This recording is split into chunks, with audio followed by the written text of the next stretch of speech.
Hey guys, what's going on? It's Eli, back with another review video, and continuing on reviewing the Marvel films, and the next MCU film that I'm going to be reviewing. Yes, you read the title, and as I teased in the last review, if you figured it out, what I was teasing and what the next MCU film was that I'm reviewing, and you can tell, especially because, you know, after Shang-Chi, what was next? That's right, guys. I am finally reviewing Eternals. Yes, Eternals. You know, I was a bit surprised. When this first came out, it turned out to be Marvel Studios' like big disastrous film. But when I watched it for the first time, and yeah, it took me a while. I don't know why, but I mean, that thing with some people, like, you know, movies that you never get around to, and Eternals being one of them for me. I did finally get to get around to watching it, I should say, and especially since, well, I knew that at a certain point I was going to review this, and thus I did watch it, and you know, you're watching my review of the film. I gotta say, I'll be completely honest, I actually liked Eternals. I don't get it. And you know what? I've seen other, like, reviewers who have reviewed this movie, like, I've seen some on IMDb, and there are others where, you know, they just don't understand, like, the hate that this movie is getting and why it's getting so much negativity. Like, you get my point. Yeah, because, I don't think it was that bad. I understood what this movie was doing. I mean, sometimes it's a bit difficult to know so much details and stuff like that. You know, sometimes it could be tricky. But, you know, still, I thought that this film turned out pretty good. And not to mention that, you know, Eternals being directed by Chloe Zhao, I think I am saying her last name right, who fresh off of the success of the Oscar-winning film that won Best Picture, and she won an Oscar for Best Director. Frances McDormand won an Oscar for Best Actress, and that being Nomadland, if I'm saying the title of the movie right. Yeah. My gosh, like, and for her to do this, like, how could this have turned out to be a disappointment?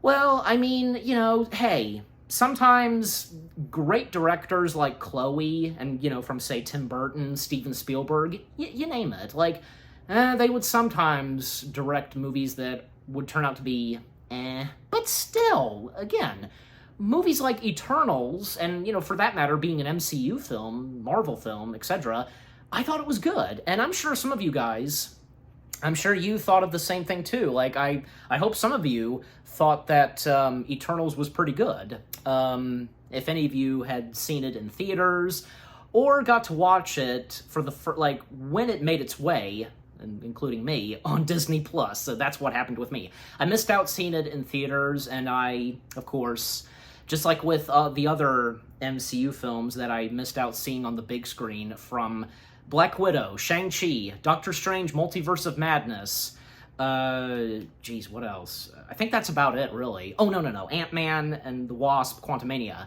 Yeah, those, like, I missed out a good chunk of MCU films from Phase 4 and to the beginning of 5. I mean, I did see Guardians of the Galaxy Volume 3, me and my dad, so we saw that, and definitely don't want to miss out on others that come out soon. So, you know, like, these are the MCU movies we're talking about. How can you miss out seeing them on the big screen? But, let's face it, sometimes these things happen, so, you know. Alright, but with that out of the way, I'll go ahead and read the description / the story. Yeah, okay, so I'll do this. There's a couple of them, but I'll go with this one. Following the events of Avengers Endgame, an unexpected tragedy forces the Eternals, ancient aliens who have been living on Earth in secret for thousands of years, out of the shadows to reunite against mankind's most ancient enemy, the Deviants. The way that this movie opens, pretty interesting. This is the first MCU film that does this. It opens with an opening crawl. talking about, like, the Celestials and how they sent the Eternals to from their home planet Olympia, if I'm saying the name of their homeworld right, to, you know, take on and defeat the deviants who have arrived on Earth. And we see that on Earth, well, it's from 1,000 years ago, like, during, like, say, caveman days, I guess you could say. I mean, like, there were tribes and stuff like that. And the deviants attacking them, and the Eternals arriving on Earth. And, well, I mean, before they arrive, because we see the Eternals in their ship. I think it's called the Domo. And we first see, like, like, them preparing when they arrive on Earth, and the two of them, like, make their way to the window, viewing space and seeing Earth, and we get the introduction of two members of the Eternals, Cersei, if I'm saying her name right, and Icarus. Cersei being played by Gemma Chan, and Icarus played by Richard Madden, I think Madden, that's correct, yeah. Yeah, I'm familiar with them. In fact, yeah, a good chunk of these actors who are in this film. I gotta say, because the cast in this film was great. And okay, we'll go ahead and talk about the cast. The other members of the Eternals, we have Ajak, who basically is the leader of the Eternals and, like, their guide, and, like, the wisest of the Eternals, like one of those characters. Ajak being played by Salma Hayek, if I'm saying her last name right. There's also Kingo, if I'm saying that right. Again, bear with me how I try and pronounce some of these names and words. Kingo being played by Kumal Ninjana, if I'm saying his last name right. Yeah, he's really good. Like, I've seen him before, and yeah, his character in this, like, he is the goofball, of course. Like a member of a superhero team, like, there always has to be a goofball, you know. There's also Sprite, played by Leah McHugh. I think I got that right. Like a little kid, like a teenager, and with short hair. She's a ginger. There's also Festus, I think I got that right, played by Brian Tyree Henry. And there's Macquarie, played by Lauren Ridloff. And I had no idea that not only is the character of Macquarie deaf, but the actress herself is deaf. Yeah, so that's really cool. Well, yeah, I like it when there are characters who share the same thing, like, you know, the actual people who they're being played by. You get my point. Like, best example, like the deaf actress, what's her face? The deaf actress from the Quiet Place movies. Yeah, her. And Echo. Yeah, because that's another character in the MCU who is deaf and has, like, a cybernetic, like, leg, you know. The actress is deaf and, you know, with the leg, so that's pretty cool. There's also Droog, I think I got that name right, played by Barry Keoghan. I hope I'm saying that again, bear with me. And by the way, after doing The Eternals, he would go on to do another movie adaptation of a comic book, this time being DC, and that being Batman. Yeah, the Batman, because if you guys recall, he made an appearance as the Joker, and not to mention the deleted scene of where Batman interacts with the Joker. Yeah.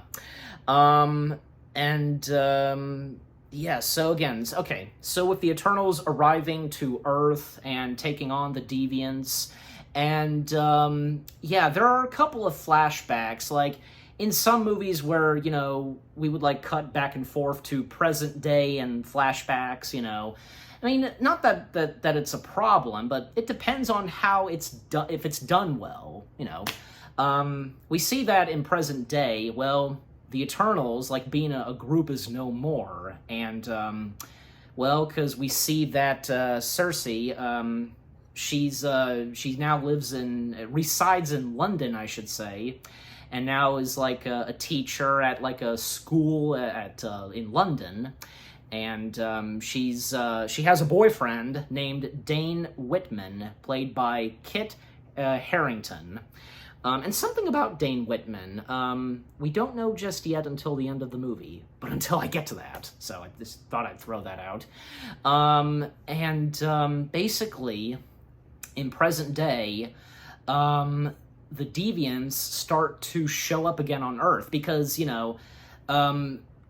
centuries ago and years ago, like the Eternals, they defeated the deviants, and they thought that that was the end of the deviants. They thought that they took care of them and there was no more of them and to be on Earth and to cause chaos.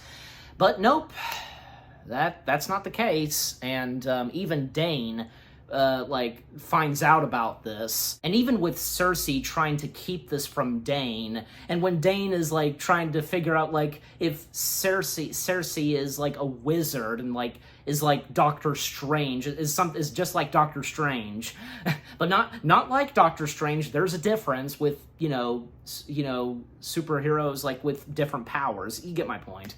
And even like say Sprite, because she's in London as well with Cersei, and I think, yeah, I did get that right. And if you notice, there was a jump cut because I actually had to look that up to make sure, and I think I got that right. In case if I mispronounce it again and if I forget, so just a heads up. Cersei, there we go. Sprite kind of like told Dane behind Cersei's back on who they are. And I mean, it's like with some characters that freak out on seeing creatures, and Dane, he freaked out seeing one of the deviants. It's like, hasn't Earth already by now gotten used to seeing stuff like that ever since the New York attack and during the events of the Avengers, to when Thanos snapped his fingers, to when what happened in Guardians of the Galaxy Volume 2. You get my point. Like, has anybody, the whole like civilization of Earth, gotten used to what they've seen during the events of those Marvel films on what happened? You get my point, but I don't know. But anyways, like, some people still freaking out, like, get a grip, you've seen this stuff before, you should be well aware of what happened. Yeah, with Sprite and Cerys taking on one of the deviants, Icarus stepping in, and basically we find out that Icarus, he disappeared for a long time, and we also find out that Icarus and Cersei, they had a relationship, and in one of the flashbacks we see, because Icarus, like, he wants to, but he doesn't want to disrupt the mission that the Eternals have, and even like say, and since I mentioned Ajak, because Ajak has contact with the one who sent them to Earth, like the leader and like one of the main Centennials, which being Arisham. Yeah, I think I got the name pronounced right. Being voiced by David K. Whatever which. And Irisham, like, telling Ajak not to get very attached to Earth because of the mission, the purpose of the mission, and why they're on Earth. And basically, not just to take care of the deviants, but there's something else that we don't know just yet. So back to Icarus, because Icarus, like, telling Ajak that, he doesn't want to disrupt, and, like, ruin the mission that the Eternals have on Earth because of his affections for Cersei. Ajak, is perfectly fine with this. Like, she lets Icarus, fall in love with Cersei, and that was very nice of Ajak, because Ajak understands very well, and basically, like, she is telling him that it's not going to, like, disrupt their mission or nothing like that. Besides, like, the Eternals, they're a team, so you get my point. So with a little bit of a montage, like, Icarus, like, getting close to Cersei, and, with Cersei, like, interacting with the villagers, because where they're at in the past, and with the flashbacks we get, it's during Babylon, like I guess like the Egyptian. Oh my gosh, how do you pronounce that word? You know what I'm talking about. But probably, I'm sure it's that. But again, as I say, Babylon. So, the days of Babylon. So, so as I said, a montage with Icarus getting close and, you know, flirting and having a good time with Cersei. And even like Icarus like telling Cersei that he loves her, and Cersei, she expresses her feelings to Icarus as well. And this is the little makeout session, like they have sex on the beach, and then afterwards, like we then come to where we see them get married. So yeah, they get married, two Eternals getting married. And yeah, and still you just wonder what happened to these two, and well, we haven't gotten to that yet. Because even at one point, chaos happens in Babylon, and, you know, the Eternals, like Ajax, doesn't want the Eternals to intervene, like, it's their fight, and something happens to Thena, because for Thena, and again, being played by Angelina Jolie, and just thought I'd point out that, you know, it's nice to see Angelina Jolie, like, play a Marvel hero, because it does suit her, not to mention she's played a couple of characters where, you know, pardon my French, you know, being a badass and so on, like, you know, the movie adaptations of those video games, you know what I'm talking about. So basically, what's wrong with Thena, and in fact, this was mentioned a little bit earlier, there's a disease that hits Thena called Madwari, if I'm saying that right. Madwari. Okay, yeah, because I'm looking at, but it's pronounced Madwari. Thank you, tablet, because, like, you know, because I had to look that up before recording this. So Madwari, yeah, because it affects Thena's brain. It's like overloading, and basically, but there's something to it, and, you know, because she's being so vicious and trying and attacking, you know, and some words that she says, and we find out exactly because obviously there's something wrong with her, and because of the powers that the Eternals have. So, and a little bit later on, because you know, even like, say, one of the other members of the Eternals, Droog, basically, yeah, Droog, for a little while in this movie, like, he's, pardon my French, he's kind of an asshole in this, you know, a jerk, but not really. In fact, because we do see that there's a bit of a romance between him and Makari, the deaf member of the Eternals. And Ajax tells them that where they're at right now, this is where they're no longer a team, and she allows them to go live their lives on what they want to do and how they want to live their lives. And yeah, because that's how we find out, then we know, because why the Eternals split up, and also because Droog, because he doesn't like what's going on with the people, and just how the Eternals feel about humankind and so on, humanity. And by the way, each of the Eternals, their powers, and there was another Eternal that I almost forgot to mention, that being Gilgamesh, if I'm saying the character's name right, being played by Madong Seok.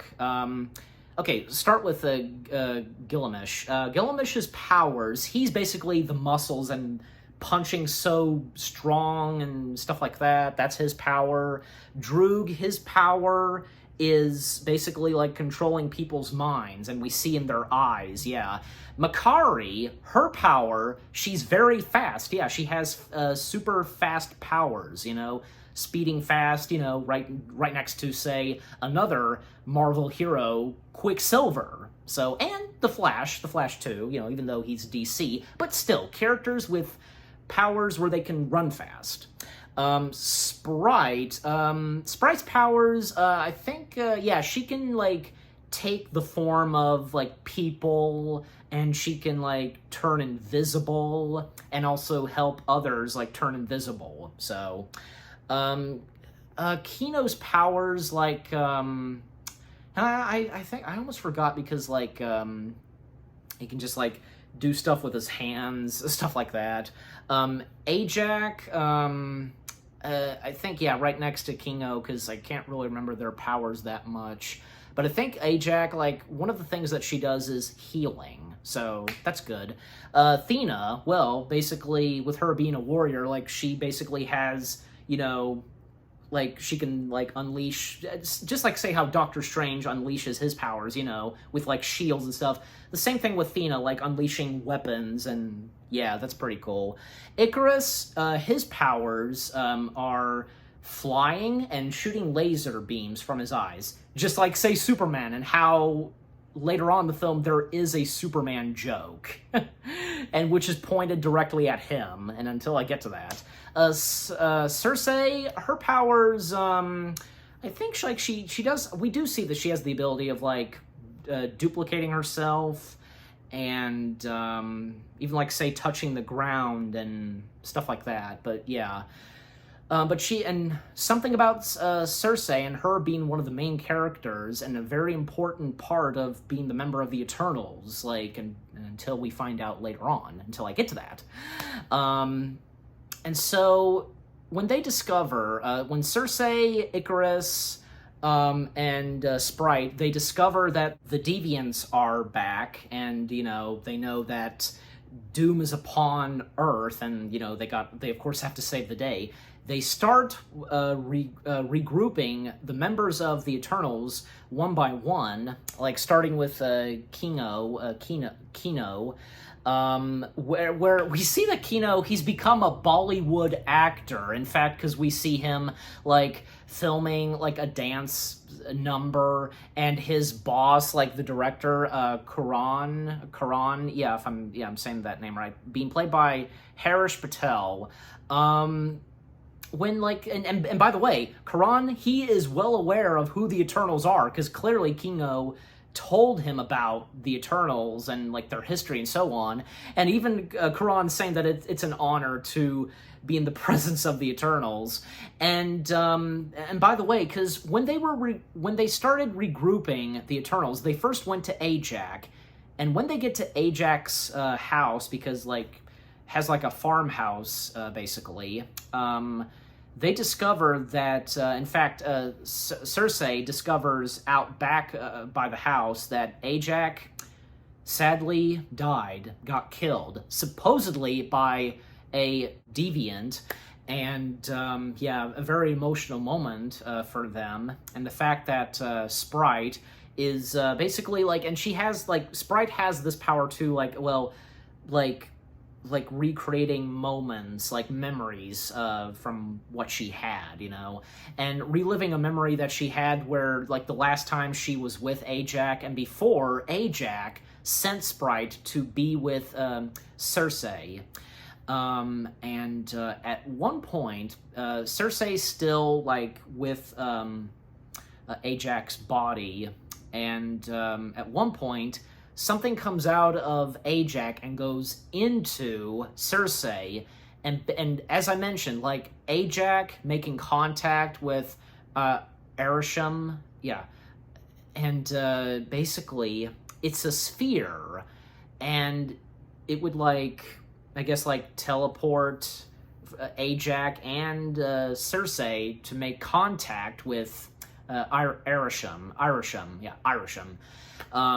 And Arishem mentioned something to Cersei, like, just a few words, and that was it. And, you know, Cersei came back.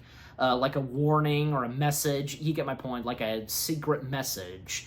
And so, yeah, them regrouping members of the Eternals, and of course they break the news to them that Ajax died, starting with Kino, and Kino can't join them because, like, he doesn't want to leave behind what he's been doing, like being a Bollywood movie star, but his boss, director, whichever you prefer to consider him and how this movie considers him, Karan, he tells Kino, and this is a very nice guy, like, he tells Kino that, you know, it's very important for him to be with the Eternals, his family. That's what matters.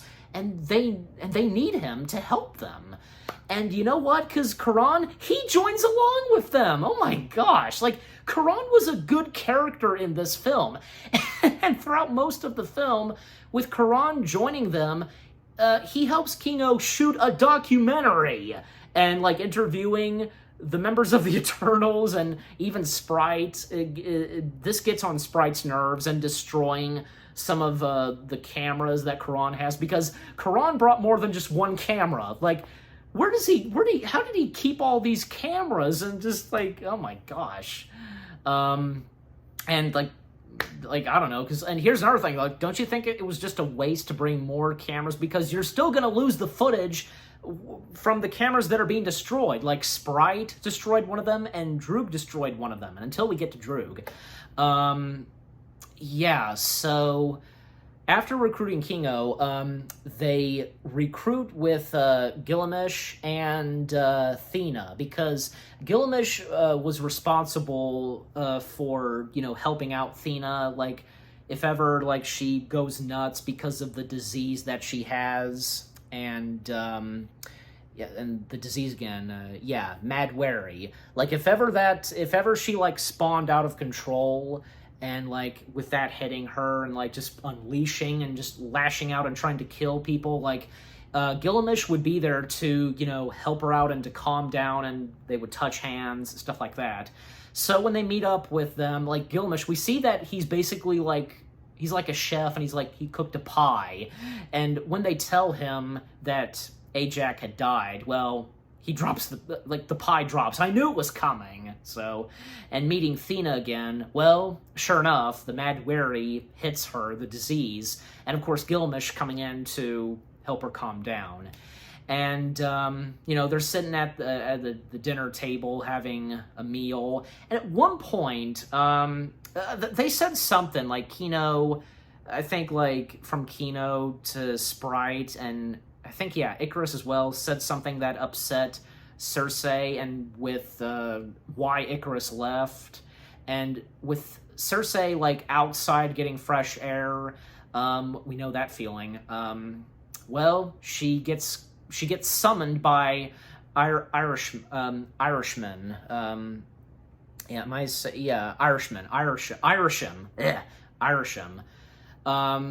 Irisham summons Cersei because basically Irisham tells the truth to Cersei, like, the purpose of them being on Earth, to awaken and / to rise another Centennial, because the Centennial has been underground of Earth. And if the Centennial and other Centennials rise from other planets, then they will destroy the Earths.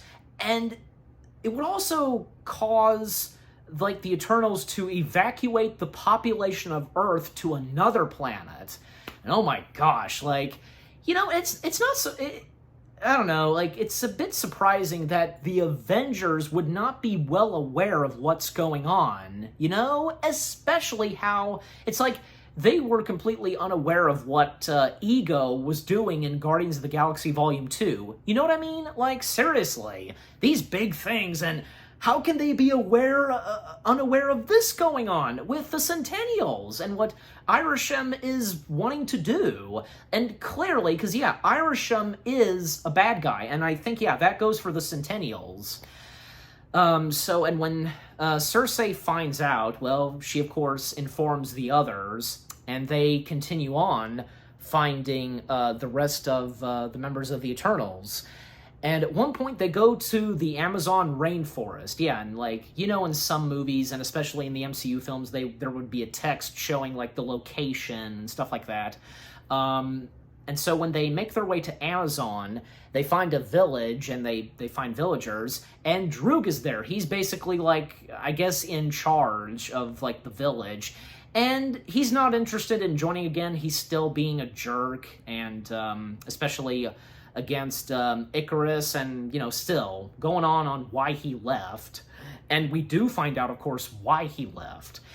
And also, like, another thing I can't forget mentioning is Cersei, because her obsession with, like, the technology of an iPhone, and how, you know, she at one point tried to FaceTime and make contact with Dane, but even at one point, like, they lost connection. And even when Cersei, she advised Dane to make things up with his uncle, because, like, well, we can already tell, because Dane and his uncle are not on good terms, and with her telling him to make good terms with his uncle, because, well, just in case, because the population of Earth would come to an end. So you get my point. From time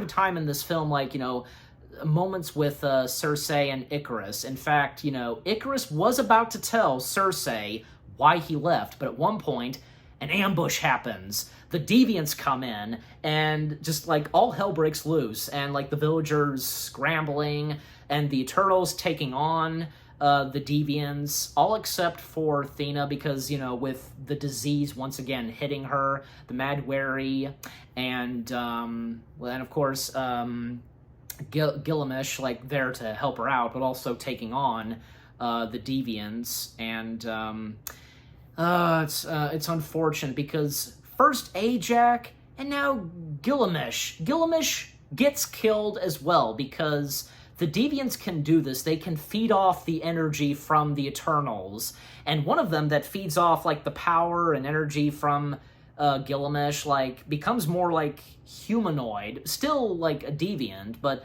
like a little bit of like a human face, but also with 4 eyes, yeah, and can now speak English, and understands now the purpose of what the Eternals are doing and with the Centennials.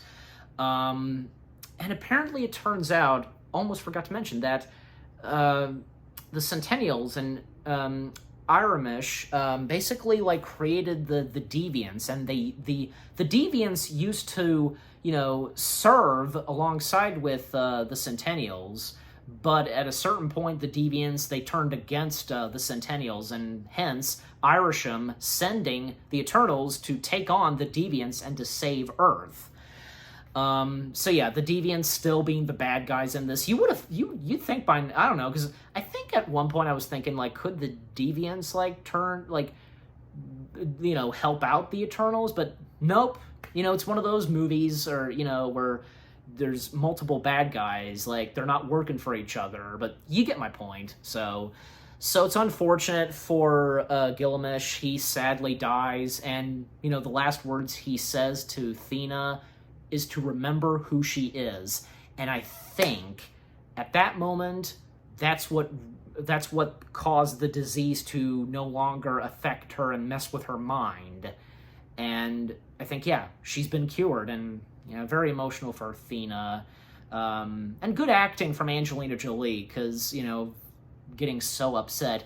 And I think, yeah, because now that I think of it, because, hey, it's just like, say, how well she acted when the moment in the movie Maleficent where she lost her wings, and the emotion that Maleficent cried out, wow, was that good. I'm not kidding, because, like, I'm sure some of you would agree too. So continuing on, we then cut to the Eternals having a ceremony, funeral ceremony for Gilgamesh, and it was also very sweet, because Karan and Kino, they're like speaking in, you know, like Indian language, or, you know, Bollywood. You get my point, you know, like speaking, like praying and so on. That was very sweet of them. That was perfect.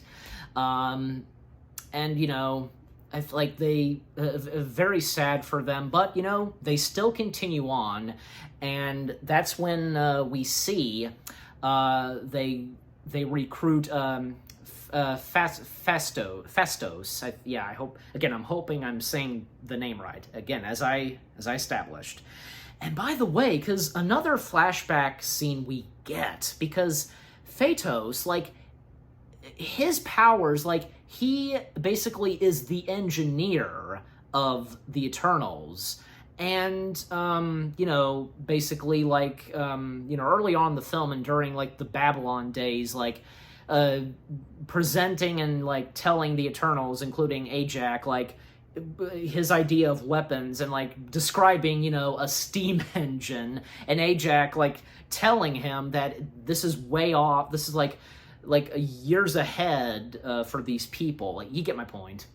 And the flashback scene we get, and that has to do with Phastos, well, in the 1940s, and with the nuclear bombings, you know, like, I guess you could say, you know, the whole thing with Oppenheimer and so on, Phastos is devastated by this. He feels that he's to blame for what the humans would do years later by creating these weapons and nuclear bombs, what mankind did to itself. You get my point. Like, yeah, I mean, but it wasn't really his fault. Yeah, even Ajax, like, she was there to comfort and assure Phastos, yeah. And when they recruit Phastos, it's just Circe and Icarus there recruiting him.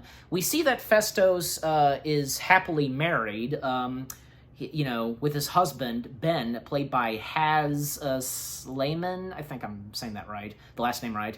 And their son, Jack, played by Isai Daniel Cross. Yeah, I'll just say Daniel Cross, so you know.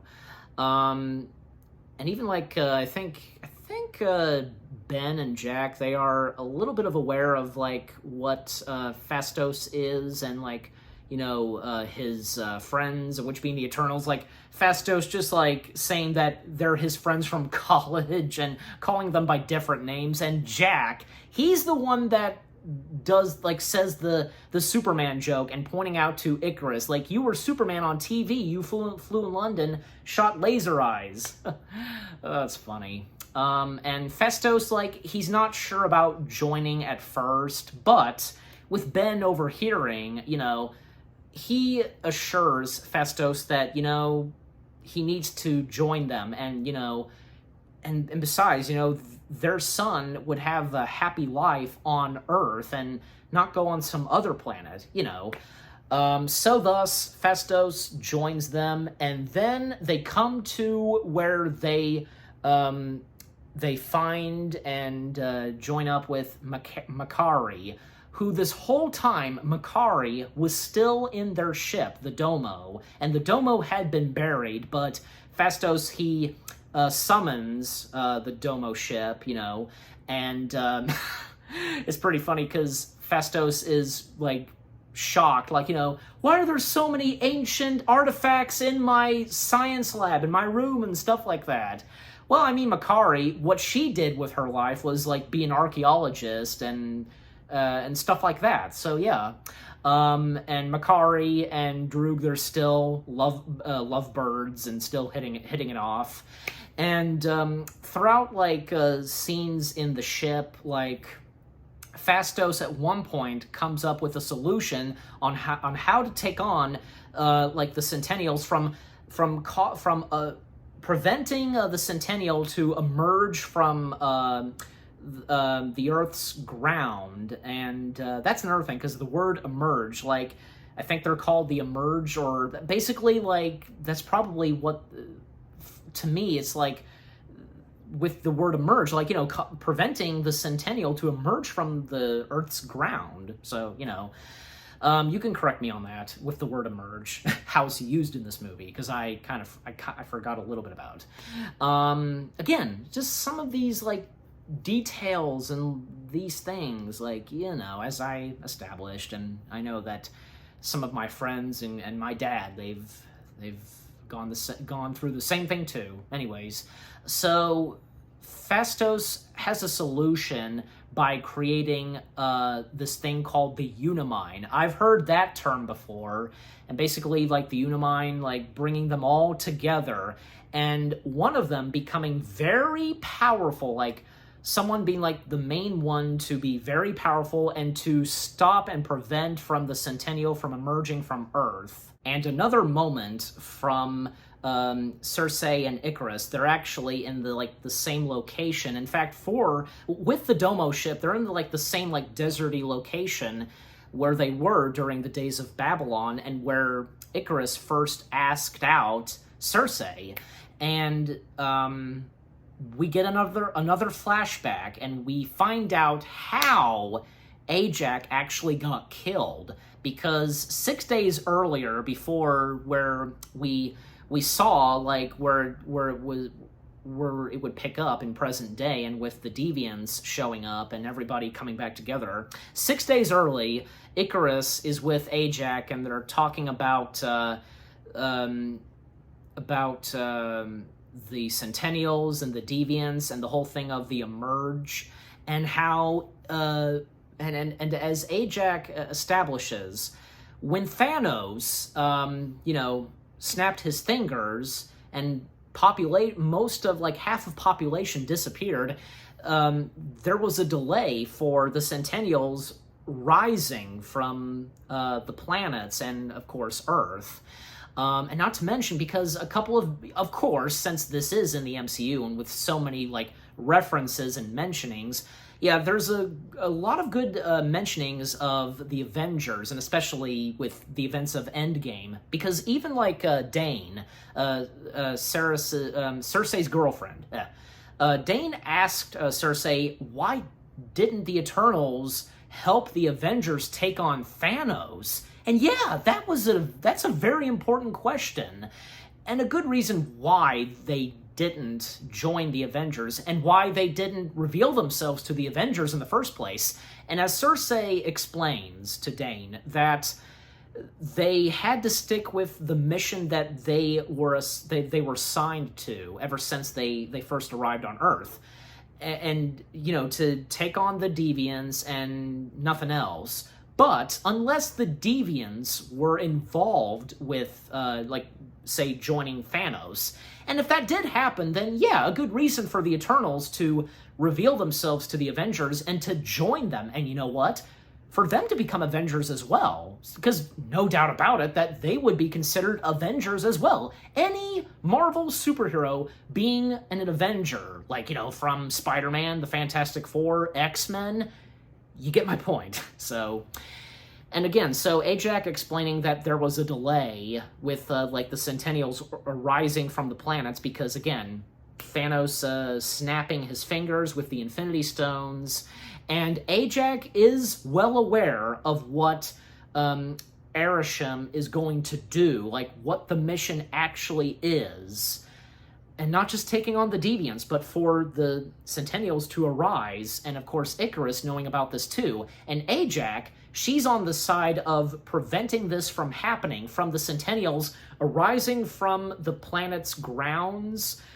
But Ajax, he wants this to happen. He is very loyal to Arishem, and by doing so, well, Ajax, she did love Icarus very much, for him, being a child to her.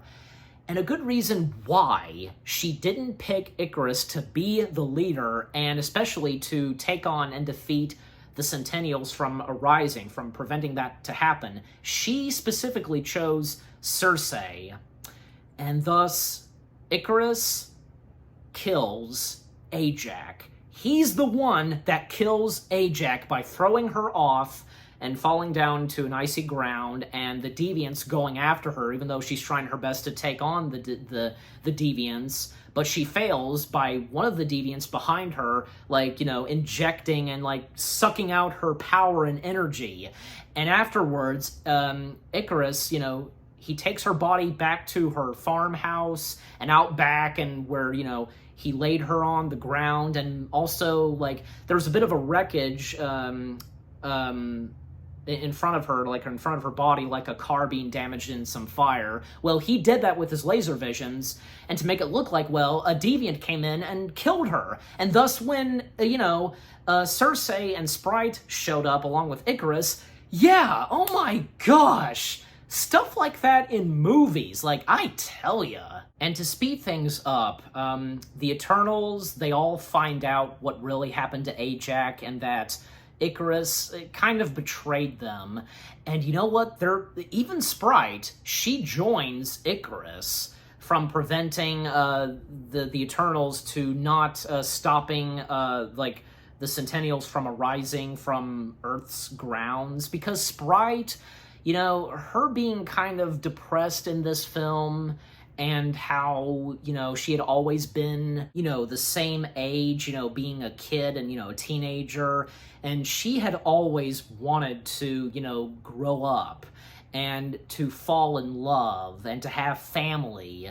Yeah, just, I, like, it's understandable for what she's going through and her pain, but this is not the solution for her and Icarus, especially Icarus, because he should never have been loyal to Irisham.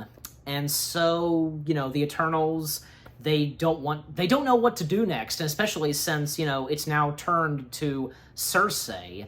And if I remember correctly, I think, yeah, like, Sprite was very attached to Icarus. Like, I want to say, like, she was in love with Icarus. I don't know. Even, like, Kingo kind of, I guess, teasing her. And even at one point in the village at Amazon, like, Aquino brought up something about Peter Pan, like, saying that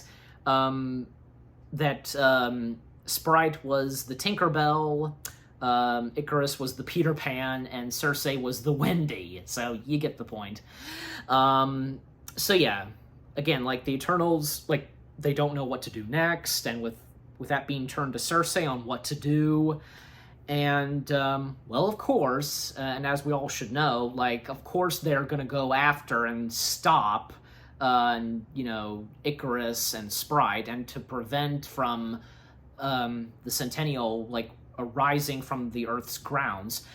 But golly, Kingo, he backs down. Like, he doesn't want to help anymore, because he can't do this. Like, he knows that, he feels that nothing's really going to work. They're unable to stop them, and even telling them that, you know, he hopes to see them again on another planet. And a very emotional moment for Karan, because, you know, he says in his language, like, you know, thank you so much, and, you know, you were the best. Like, a very sweet moment from Karan. Again, Karan was a really good character in this. Like, you can't deny it, so, you know. And even, like, say, Makari, like, yeah, she at one point, like, because with her speeding powers, like, running around Earth, and when she comes up to, like, an ocean, and she sees the location of where the Centennial is going to arise and you know, emerge from the Earth's ground, like, there's a volcano. So anyways, and there's a moment between Cersei and Thena. You know, Thena, she had went through so much, and she's the one that, you know, consults and advises Cersei, giving her wisdom and so on, stuff like that.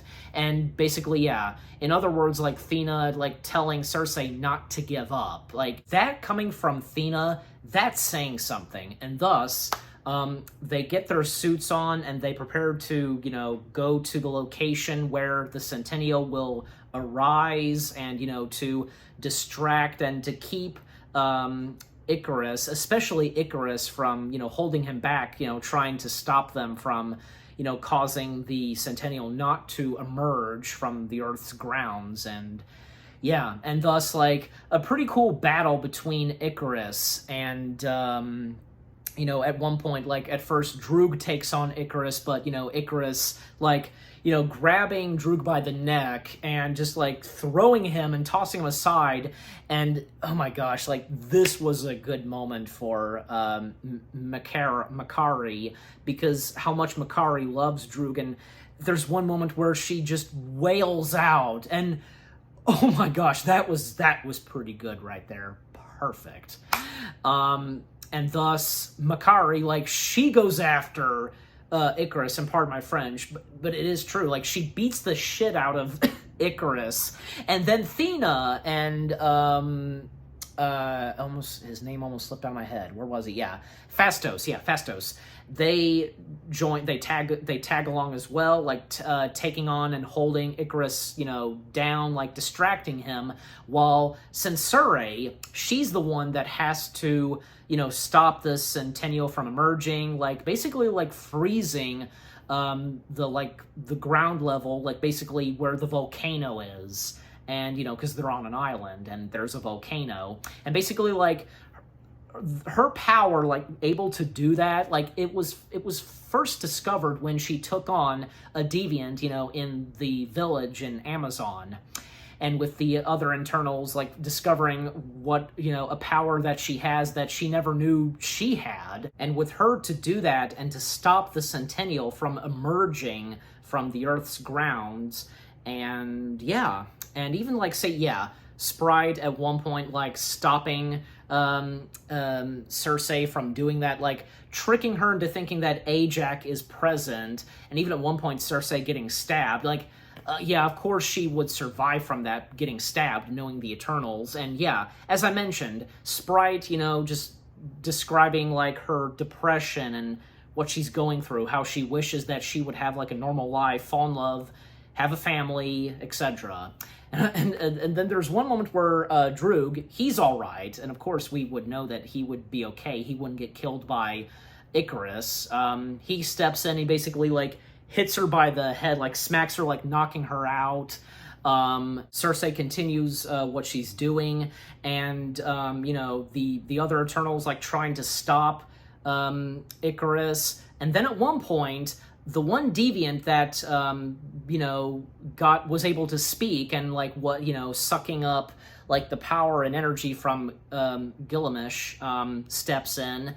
Not on their side, but, still, like, taking on the Eternals as well as Icarus. And Thena, she's the one that takes on the one deviant that killed Gilgamesh. And even at one point, the deviant tricks Thena into thinking that she's hearing Gilgamesh's voice. But of course, I should have seen it coming. Yeah, Thena does kill the deviant, literally, because, like, slicing him in half, and yeah, that's how the deviant is defeated. Yeah, and I think that was the last of the deviants on Earth. I'm pretty sure. Yeah, it'd have to be, because no more deviants showing up throughout like, near the end of the film. So.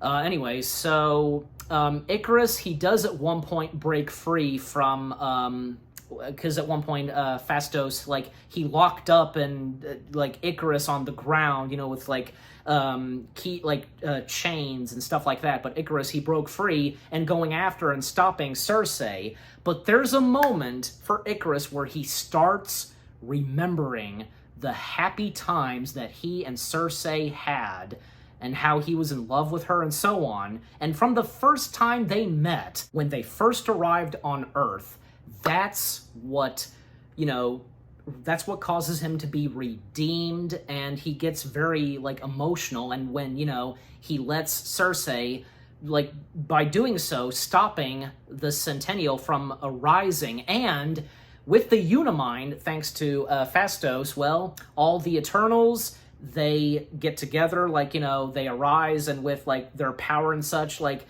all lined up, and then, like, going into Cersei, and basically that's what stops the Centennial from, arising and waking up and, nearly causing the destruction of Earth and being frozen. And it was a really cool shot where you could see the top of the head and, like, the fingers literally up in the Earth, and, we see this out in space. That was a pretty cool shot. And thus, again, Icarus, he's redeemed. He's very emotional by this. He does apologize to Cersei. And yeah, because we do find out why, he left Earth and left Cersei behind. We get the point by now. And, Cersei, all she has to say after he says that he's sorry is, she says, "I know." And I should have seen it coming. Icarus, he doesn't stay with the Eternals. He leaves, and I think he kills himself, because he goes into the sun, and that's it. So, golly. Like, okay, like, I thought at first, like, he would probably maybe, like, confront the Centennials and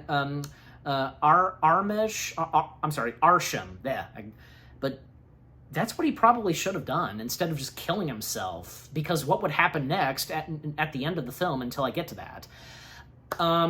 Afterwards,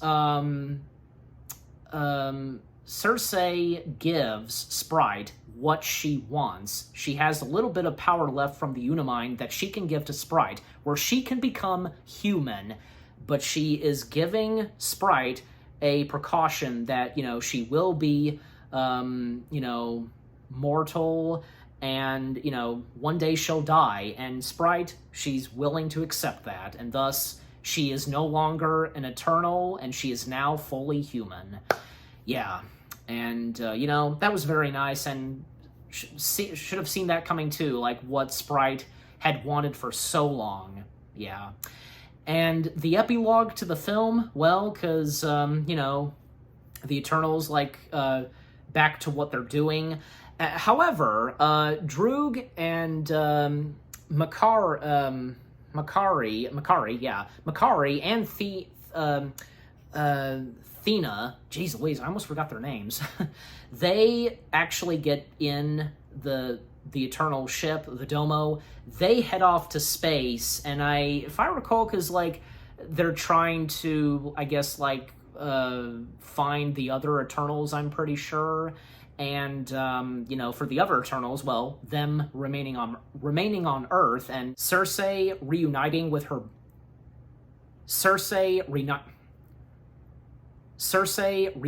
with her boyfriend, Dane, Phastos reuniting with his husband and son, and how, their son Jack interacting with the other Eternals, and Ben, he questions them, because it's on TV on what happened, and with their doing, the Eternals' doings, you guys did this?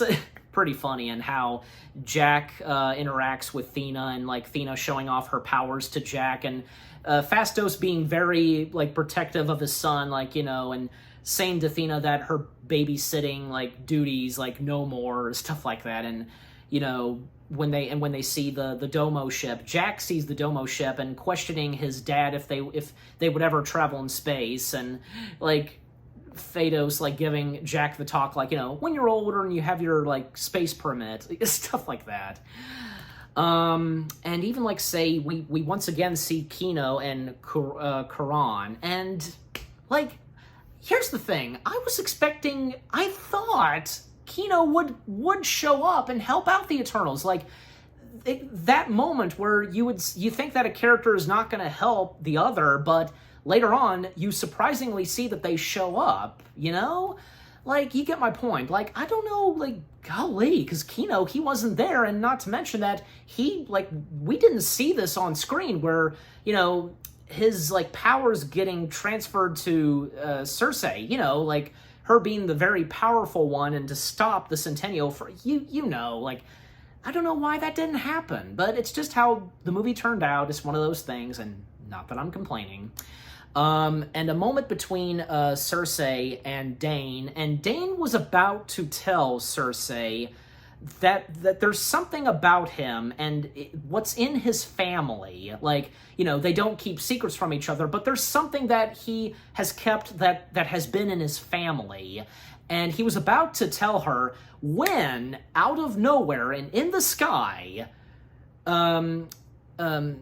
Irisham shows up and basically snatches the Eternals that are still on Earth from Cersei, Kino, Phastos, and basically captures them, and basically he's pissed because of what they did. They chose to sacrifice the Centennial to save humanity, and I think he does spare them, but he's taking them along with him to basically send a message, I guess, to the other Centennials, and so they get taken by Irisham and and Dane, because he and everybody else, they witnessed what they saw in the sky, and something you can kind of tell in Dane's face he's got to do something about this, and literally the credits roll.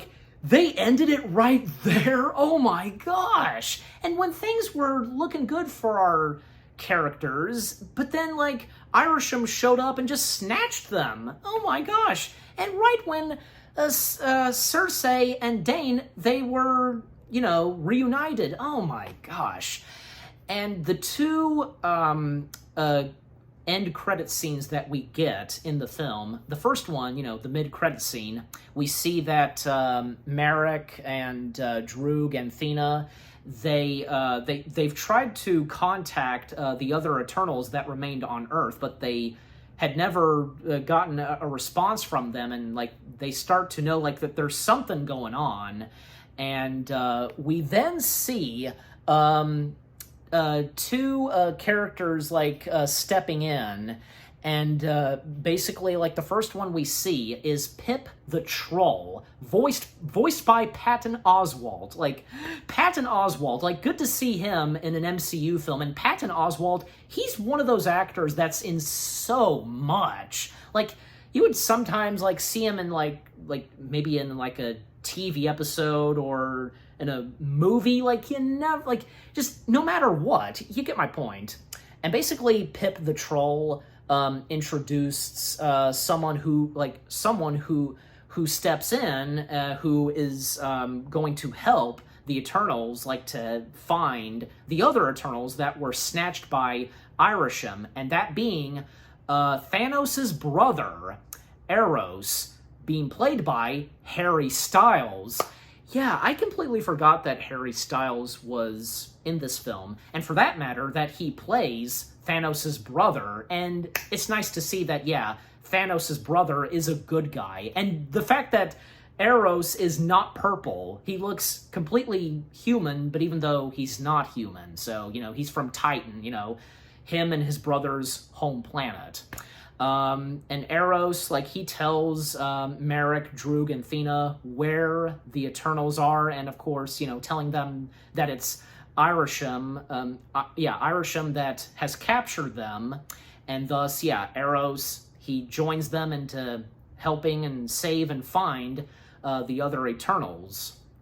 And the last end credit scene, like, after the credits, well, we see Dane, basically unlocking a case where it has like a medieval sword, and there's like a text that shows something to do with the word death, and you know, again, like I think it's obvious, like, yeah, he wants to help out and to, you know, save Cersei. And we hear a voice off camera / off screen asking Dane and advising him, like, you know, are you sure you want to do this?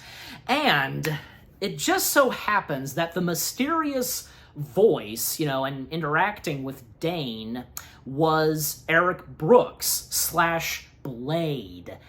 And I think Eric Brooks, he was mentioned early in the film. Was he? I'm pretty sure, like, somewhere early in the film, and, you know, being mentioned by Dane. Just, like, I think, yeah, a mention and a tease of Blade, and the fact that, yeah, because the voice of Eric Brooks / Blade, again, even though we don't see him, you know, on screen, is Mahershala Ali. I think I'm saying his full name right, yeah. Blade stepping into the MCU, like, that was the tease and surprise, and with Dane being connected with the Blade character, just a really cool setup and tease right there, and, you know, boom, that's how the movie ends. Like, a really good way to end the film right there, and with, like, getting a voice cameo and, you know, the tease of Blade. Yeah, it's just really cool. Eternals, I thought was really good, and I'm being completely honest. I don't think it was that bad, and no doubt about it that there are those like myself that enjoyed Eternals. And again, just, it's hard to believe, like, so much negativity that this movie got. And again, like, was it really that bad? I'm just saying, you know, I mean, I guess I can understand, like, everybody is entitled to their opinion on movies, etc. I'm just saying, you know, again, I'm one of those people that really enjoyed Eternals. And how do I rate Eternals? Good question. Well, what the heck? It's on my mind. I'm giving it 8 out of 10 stars. That's right, 8 out of 10 stars for Eternals. And what about you guys? What did you think of Eternals itself? And what did you think of my review? Leave comments and give this review video a like, as always. So, with all that being said, thank you very much for watching. I hope you guys enjoyed my review of Eternals. More review videos coming your way. They're going to be awesome. Keep looking forward, and I'll see you guys in the next video/review. And stay tuned later tonight because me and one of my friends are going to be reviewing a film that has to do with a psychotic living AI doll. You probably know what I'm talking about. Stay tuned for that later tonight.